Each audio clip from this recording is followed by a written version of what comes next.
বাংলায় এসে জার্মান পর্যটকের অস্বাভাবিক মৃত্যু।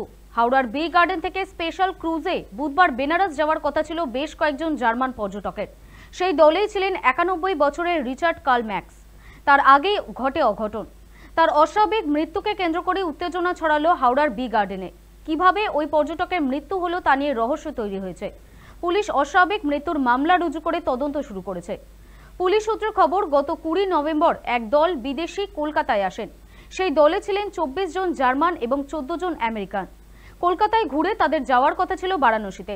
হাওড়া থেকে স্পেশাল ক্রুজে চেপেই গন্তব্যে পাড়ি দেওয়ার কথা ছিল বিদেশি পর্যটকদের।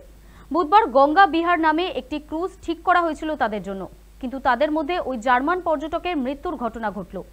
জানা গিয়েছে, মঙ্গলবার রিচার্ড কার্লকে অচৈতন্য অবস্থায় হাওড়ার একটি হাসপাতালে নিয়ে যান তার সঙ্গীরা। চিকিৎসকরা রিচার্ডকে পরীক্ষা করে মৃত বলে ঘোষণা করেন।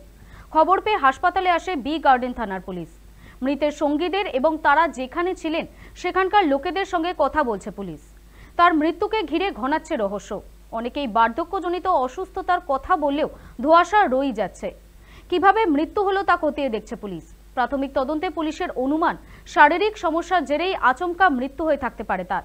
মৃত্যুর সঠিক কারণ জানতে মৃতদেহ ময়না তদন্তের জন্য পাঠানো হয়েছে বলেও খবর।